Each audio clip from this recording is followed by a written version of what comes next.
Bonjour, bienvenue sur la chaîne des curiosités de Cécile. Bon, aujourd'hui, pas comme de coutume, vous pouvez me voir en vidéo, voilà, voir la décrépitude.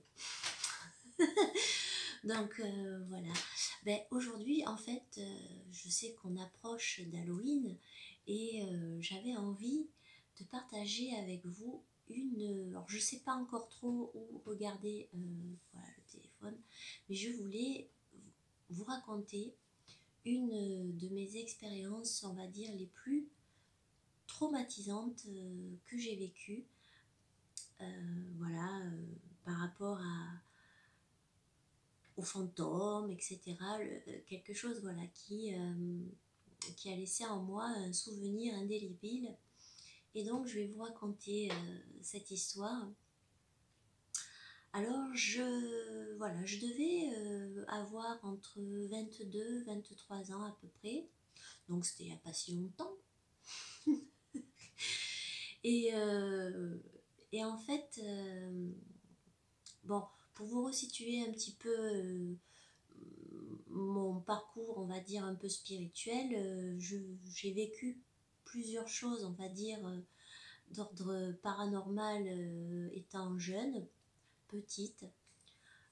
Peut-être aussi ça s'est un petit peu plus accentué, en tout cas je me suis intéressée un peu plus à ce domaine-là parce que j'ai perdu mon père jeune et du coup voilà, hein, comme beaucoup on n'a pas envie quand on est enfant de penser qu'il n'y a rien après, donc j'ai eu cet intérêt pour l'ésotérisme, enfin en tout cas pour le côté spirituel, la vie après la mort assez jeune. Mais si vous voulez, j'ai vécu des événements, mais jamais rien d'aussi spectaculaire, en tout cas au niveau émotionnel. Donc, je devais avoir 22 et 23 ans, je vivais dans une petite ville à côté de Marseille, et, donc je vivais là-bas, j'avais un petit appartement très simple, et en fait j'étais dans une période de ma vie où je me sentais vraiment bien en phase, en fait. J'avais un petit boulot, voilà, alimentaire, mais qui n'était pas désagréable. Et puis, j'avais la chance de chanter dans un groupe, donc on faisait des concerts, donc j'avais un petit peu cette vie un peu bohème, et bon voilà, j'étais bien dans ma vie. Et mon meilleur ami, donc, vivait aussi dans cette ville à côté de Marseille, et lui, à l'époque, il vivait toujours chez ses parents. Donc, si vous voulez, il avait une maison individuelle, enfin, comme une villa. Sa grand-mère vivait au premier, donc, et après on descendait un petit peu et ses parents, son frère et lui, vivaient à l'étage, donc en dessous. Et comme c'était arrivé déjà auparavant, sa grand-mère partait souvent en croisière, en voyage, donc du coup on faisait des soirées, voilà, des soirées, on faisait des repas, on passait des soirées avec plusieurs amis, j'avais même dormi là-bas, tout allait bien, il ne s'est rien passé de bizarre. Et donc un soir il me dit, écoute Cécile, viens, ma grand-mère est partie, on se mange un petit truc là-bas, on regarde la télé. En plus moi à l'époque j'avais pas la télé non plus dans mon appart, donc oui, pourquoi pas. Et donc on commence la soirée chez sa grand-mère, et puis on mange tout ça. Et à un moment donné, on commence à regarder la télé et je commence à me sentir pas très bien. En fait, ce qui me choque en premier, c'est que je regarde la télévision et en même temps, j'ai cette impression, vous savez, comme quand on fixe un point et voilà, on a l'impression de dormir debout, vous voyez. Alors je suis un peu comme ça et je me sens mal. En fait, j'ai la nausée. J'ai la nausée, j'ai mal dans tout mon bras gauche, un petit peu comme quand des fois on a des fourmis dans les jambes et que c'est pas agréable. Là ça me fait un petit effet comme ça dans mon bras, et en même temps je me sens vraiment pas bien. Je me dis dans ma tête, je sais pas, je dois faire une baisse de tension, voilà, je me dis je fais un malaise, il y a un truc qui va pas, et donc ça me stresse, hein, de me sentir comme ça. Et je dis à mon meilleur ami, je lui dis écoute, serre-moi dans tes bras, je sais pas, il y a un truc qui va pas, je me sens pas bien. Et il me serre un peu dans ses bras, on m'apaise un petit peu, ça part pas vraiment. Et puis au moment où je me remets sur le canapé, ça recommence, la nausée, mal au bras, j'ai l'impression que mon bras est ankylosé, je me sens pas bien. Et j'essaye de lutter contre ce que je ressens, donc bien sûr, les symptômes ils sont encore plus forts du coup. Et en même temps, j'essaye de respirer, de me dire ça va passer. En fait, ça ressemble vraiment, enfin, peut-être pas par rapport au bras, mais peut-être à un début de crise d'angoisse. Mais bon, à l'époque, je ne faisais pas de crise d'angoisse. Euh, donc voilà. Et donc, je lutte, et à un moment donné, c'est plus fort que moi. Je lui dis, passe-moi une feuille et un stylo. Et un crayon même, je crois. Donc, il me passe une feuille et un crayon. Et en fait, j'ai sorti ça, je savais très bien à l'époque que l'écriture automatique, ça existait, mais j'avais jamais pratiqué. Et en fait, quand je l'ai sorti, cette phrase, pour moi, c'était comme j'étais un peu étonnée de dire ça. Et donc, je prends ma feuille et mon crayon, et je prends le crayon dans ma main gauche. Et à savoir que je suis droitière. Donc, je commence à faire que des sortes de gribouillages. Ça ressemble à rien et on sent vraiment dans la pièce une pesanteur. C'est vraiment un truc de fou, quoi. Et puis, j'y arrive pas, je suis stressée. Quand je sens que ma main, en fait, commence à partir seule sans que j'ai l'impression que mon cerveau fasse les choses, ça me fait flipper. Donc, du coup, je dis non. Enfin voilà, je lutte. Et au bout d'un moment, je dis écoute, c'est bon, moi, voilà, moi j'arrête, je vais rentrer chez moi. Je rentre chez moi et comme je suis quand même hyper stressée parce que j'avais vraiment cette impression d'avoir quelqu'un qui me suivait, c'est l'impression que j'ai eue. J'ai appelé un pote et je lui ai dit écoute, tu veux pas venir à la maison, je suis pas bien quoi. Donc il vient et j'avais une faim, mais une faim, j'aurais pu manger. Je crois que j'ai bouffé tout ce que je trouvais dans le placard. Je mangeais, j'avais faim, j'avais soif, j'avais envie de boire de l'eau, de l'eau, de l'eau. J'avais envie de jus d'orange, mais j'en avais pas. Mais voilà, je buvais, je mangeais, je buvais. Vraiment comme un ogre qui n'a pas mangé depuis 2-3 jours. Et puis le lendemain, quand je me suis réveillée, euh, j'étais vraiment pas bien en fait. J'avais l'impression d'être... Déjà, j'étais hyper fatiguée. J'avais cette impression d'avoir comme des petites pertes d'équilibre. Voilà, j'étais vraiment... voilà, un petit peu... voilà, j'étais pas bien, donc j'ai pas pu aller travailler. Et après ça, en fait, je sais pas du tout comment je vois la caméra, mais bon. Et après ça, donc, la vie reprend son cours, tout va bien. Et là, je revois mon meilleur ami peut-être 3-4 jours après. Il était, il avait une petite amie à l'époque et du coup, il en avait profité pour inviter la petite amie à dormir chez la grand-mère. Bref. Et en fait, donc 3-4 jours après, il vient me voir et il me dit écoute Cécile, depuis que tu es venue, ça va pas.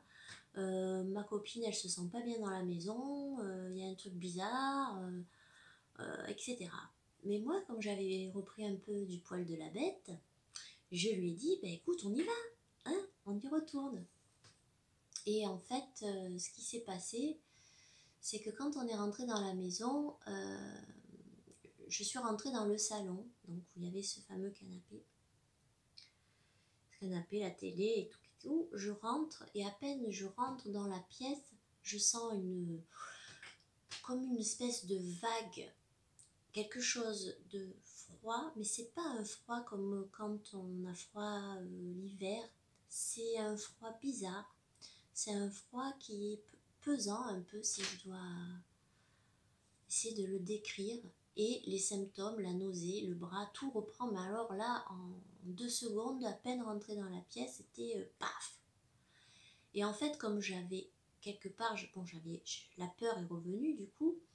Et quelque part, en fait, comme j'avais un peu honte parce que je maîtrisais pas du tout le sujet de l'écriture automatique, etc. Je dis à mon meilleur ami, sa copine, écoutez, restez dans la cuisine et moi j'y vais seule. Parce que je me disais, tu vas être là en train de formuler des trucs, faire une prière, j'avais honte et j'avais peur que ça me bloque encore plus. Donc je voulais qu'il n'y ait personne avec moi, comme ça j'aurais pu dire n'importe quoi, j'aurais pas le regard des autres sur moi. Et donc je m'assois sur le canapé. Donc là, quelque part, je suis très légèrement mieux préparée que la première fois. Et je prends ma feuille, mon crayon. Et là, en fait, ce qui se passe, c'est que je prie. En fait, je me dis, bon, il va falloir que je trouve quelque chose pour me protéger un peu, en tout cas pour me donner confiance. Donc, je récite des prières que j'ai apprises à l'école, hein, Notre-Dame, voilà, Sainte Marie et Notre Père. Voilà, pour essayer de me déstendre. Et donc c'est vrai que ça me détend, mais très très légèrement. Et puis je prends le crayon, je sens que je commence à m'endormir les yeux ouverts, et là je commence à écrire. Et je ne regarde pas ma feuille parce que je sais que si je regarde, ça va me bloquer. Donc je commence à écrire, et là je vois que ma main écrit, donc j'essaie de respirer, etc. Et à un moment donné, j'ouvre les yeux, je regarde et je vois vraiment écrit un prénom. Et là, en fait, mon cœur il commence à battre. Le stress il monte. Je me dis, oh, j'ai écrit un vrai prénom là. Il existe ce mot. Et du coup, je me reconcentre un peu. Et puis, j'y arrive pas, je suis stressée, je me dis putain t'as écrit un prénom, c'est un truc de fou quand même. Et du coup je retourne dans la cuisine où ils sont donc tous les deux, où ils m'attendent, et je dis à mon meilleur ami, j'écoute, moi j'ai qu'un prénom, hein. Voilà. Il me dit ben c'est quoi le prénom? Je lui dis ben c'est Jean. Et là il me regarde et me dit mais Jean c'est le prénom de mon grand-père. Donc le mari de sa grand-mère, donc la maison de sa grand-mère. Et là, moi, je ne connaissais pas son prénom. Et du coup, là, mon sang, il est monté, il est descendu, il est remonté, il est descendu. Et puis, je dis, ah oui, bon, ben, j'y retourne. Et là, en fait, j'étais beaucoup stressée. Et j'ai commencé à écrire, mais c'était pas des phrases linéaires, c'était pas... Voilà, j'ai eu quelques mots qui, en fait, en gros, faisaient comprendre qu'il fallait penser à lui, et qu'il fallait pas qu'il y ait de disputes au sein de la famille. Et, donc, je retourne dans la cuisine, je leur dis, voilà, moi, j'y arrive pas, mais j'ai des mots, voilà, tombe, fleur, fleurir, enfin voilà, donc en gros, ça signifiait ça. Et on retourne tous les trois dans le salon, et je sens que l'atmosphère est en train un peu de se détendre. L'air est moins froid. Quoique quand on parle, on a comme une espèce de vapeur qui sort de la bouche. Et donc on s'assoit, moi sur le canapé, sa copine sur un fauteuil, et de l'autre côté, donc mon meilleur ami sur une chaise, et on avait la table basse au milieu. Et j'ai dit, ben non, je sais pas, je sens plus rien, je sentais plus rien dans mon bras. Et du coup, elle nous dit, ben écoutez, pourquoi on fait pas le verre avec les lettres? Alors bon, moi je dis, bah écoute, oui, ok. Donc on commence à préparer toutes les lettres, à mettre les lettres, mettre le verre. Et là, on commence, voilà, espritula, et en fait, il se passe rien de rien de rien. Et je sens vraiment que tout, hein, l'atmosphère, tout est parti. Et je leur dis, bah, à mon avis, c'est fini, moi je sens plus, et eux non plus, ils sentaient plus toute cette ambiance-là. Je dis, bah, il a dû partir, voilà. Et du coup, je suis soulagée. Et je suis soulagée, et ce que je fais, c'est que je me remets bien dans le canapé, comme ça. Et vraiment, voilà, là, je suis détendue en me disant que c'est terminé.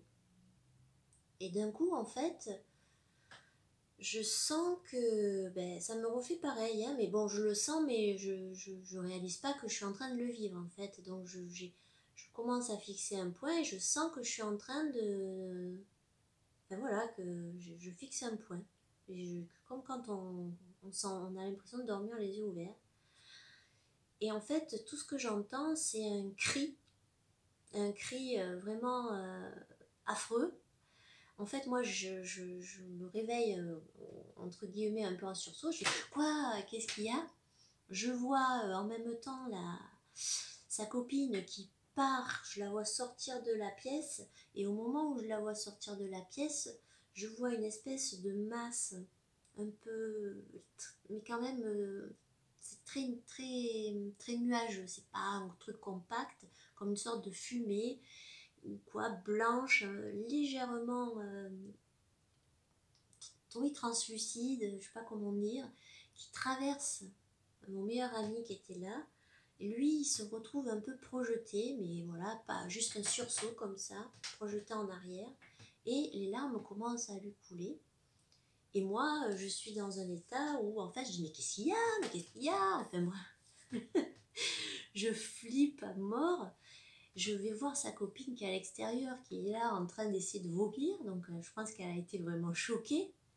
Et, du coup, quand elle se calme, on retourne tous dans le salon et je lui dis, mais qu'est-ce qu'il y a? Qu'est-ce qui s'est passé? Pourquoi t'as crié comme ça? Et elle me dit, en fait, t'étais là, assise, je te regardais et puis tout à coup, c'est comme s'il y avait une masse blanche, un peu, voilà, un peu translucide qui se superposait à toi et ton visage changeait. Comme si par-dessus, j'avais un masque de trait d'homme qui se superposait. Et en voyant ça, en fait, elle a hurlé. Et alors là, je vous dis pas le stress et l'angoisse qui m'ont repris. Et j'ai dit, écoutez, hein, moi, c'est terminé, je peux rien faire. Là, c'est bon, c'est la fête. Hein.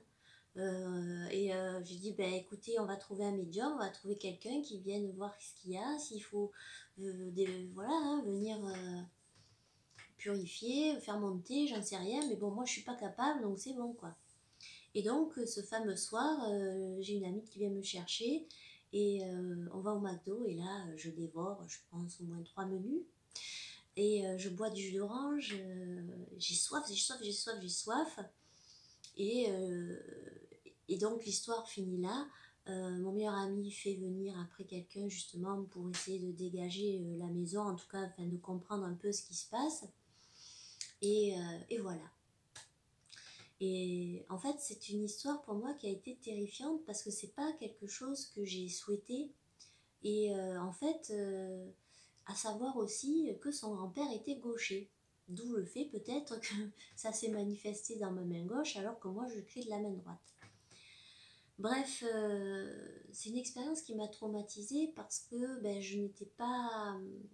C'est pas moi qui ai fait la demande en fait de faire de l'écriture à ce moment-là. Ou que ce visage, cette personne se superpose à moi. Donc on a un peu quand même cette impression qu'on sert de canal, ok, mais qu'on ne vous a pas vraiment demandé votre avis. Même si la deuxième fois, c'est moi qui ai dit, ben j'y retourne. Mais en tout cas, la première fois, voilà, c'est vraiment quelque chose où on prend possession de vous, quelque part, et vous êtes, ben, vous subissez le truc sans avoir conscience. Parce que moi, quand ça s'est passé au début, je pensais vraiment que ben, je faisais un malaise, ça arrive, un malaise vagal, enfin bref.